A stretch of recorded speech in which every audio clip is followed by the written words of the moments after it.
Hi friends! I know we took a little bit of a break from our read aloud, but we're gonna pick back up where we left off. And last we read, Brightbill actually pressed the button on the back of Roz's head and it turned her off. And it seemed like an eternity that Roz was turned off for, but when Brightbill pressed the button again, Roz woke right back up and remembered exactly who she was, who Brightbill was, and where they were. So let's see what happens next. Chapter 51, The Autumn. Autumn is another word for fall. The days were getting shorter, the air was getting crisper, and one morning, Roz walked out to find a layer of frost on her garden. Autumn had come to the island.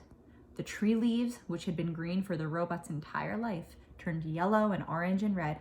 Then they let go of their branches and floated down to the ground, and the forest gradually filled with the sounds of creatures scurrying through the dead leaves. Tree nuts were also falling, thunking onto roots and rocks and occasionally clanging off the robot. The smell of flowers faded as blossoms withered. All the rich scents and the colors of the island were draining away. The animals were also changing. Furry animals were growing more fur. Feathery animals were growing more feathers. Scaly animals were starting to look for new homes. "Yep, it's cooling off," croaked one frog to another. "Before long, it'll be time for sleeping." "Yep, I'd better start looking for a good hole," croaked the second frog. "Have you found one yet?" "No," croaked the first frog. "I'll look for a hole next week. For now, I'm going to enjoy the warm sunlight while it lasts." Many of the island animals were already thinking about their winter hibernation. Frogs, bees, snakes, and even bears would soon disappear and spend the next few months resting out of sight. And then there were the birds. Some birds, like owls and woodpeckers, would spend the winter nesting and eating the island's few remaining edibles. But the migratory birds were preparing for their long journey south to their warm wintering grounds. And among the birds destined to leave were the geese. Chapter 52, The Flock. Brightbill slowly waddled into the nest. He had a confused look on his face. "Mama, the other goslings said that we have to leave the island soon, and we won't return for months and months. Is that true?" "That is true," said Roz. "You know that geese migrate south for the winter." "Will you migrate with us?" said Brightbill. "I cannot fly or swim, so I will spend the winter here on the island." "Can I stay with you?" "I do not think that is a good idea. I think you should migrate with the flock." "How long will the migration take?" said Brightbill. "Where will we fly? When will we come home?" "I do not know," said Roz. "Let us go ask the others." And so the robot and the gosling walked around the pond to where Loudwing and her friends were chatting. "Hello, everyone," said Roz. "Brightbill has some questions about the flock's upcoming winter migration." "And we'd be happy to answer them," said Loudwing. "What would you like to know, little one?" "How long will the migration take?" said Brightbill. "Where will we fly? When will we come home?" "It'll take us a couple of weeks to fly south," said Loudwing, "depending on the weather. We'll join other flocks at a beautiful lake in the middle of a great sprawling field," said another goose. "And we'll come back to the island after 4 or 5 months, said someone else, "depending on the weather." As they walked back to the nest, Brightbill said to his mother, "Lately, I've been feeling this strong urge to fly, not just around the pond or the island, but to go on a long flight, a journey." "Those are your instincts," said the robot. "All animals have instincts. They help you survive." "Do you have instincts?" said the gosling. "I do have instincts. They help me survive also." "My instincts are definitely telling me to fly south for the winter," said Brightbill. "I just wish you could join us. I'm going to worry about you while I'm away." "Do not worry. I will be fine," said Roz. How bad could winter be? Chapter 53, The Migration. It was the night before the migration, and Brightbill was sleeping fitfully. Roz watched him toss and turn until he finally crawled up into her arms, and she rocked him to sleep, just like the old days. Early the next morning, Brightbill waddled outside and looked at the pond. The water was perfectly still. A few lazy clouds drifted above. Geese were already gathering by the beach, and then Tiny Claus scampered down from the treetops. "So today's the day, huh?" said Chit Chat, perched on a branch.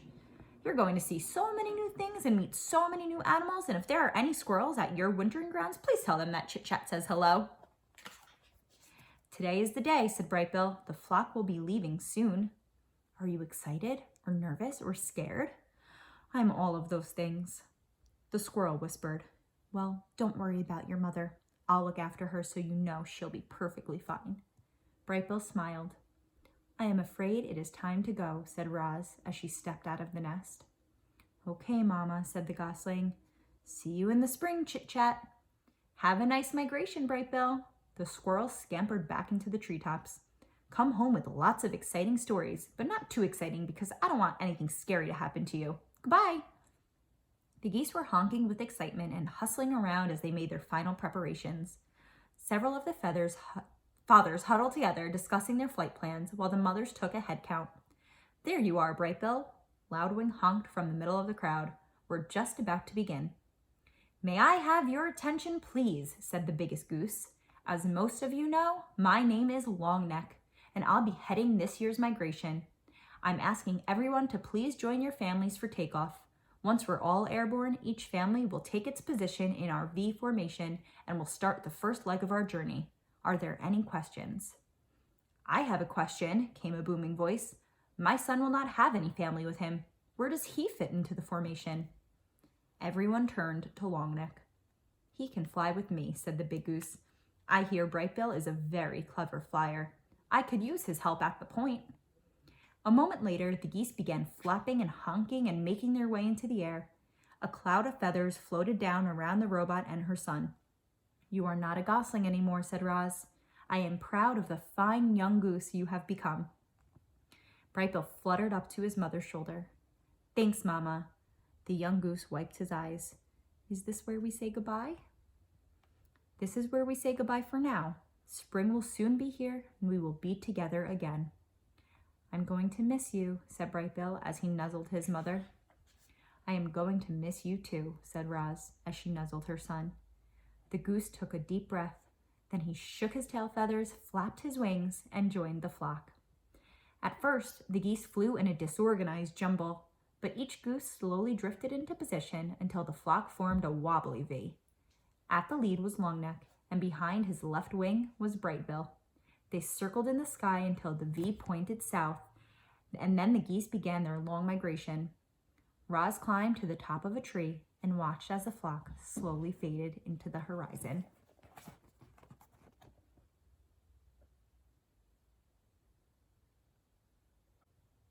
I don't know about you, but I'm actually pretty surprised that Brightbill is flying with the other geese since his mom is Roz, the robot. But I guess all animals have instincts, and his instinct is telling him to go fly south for the long winter ahead.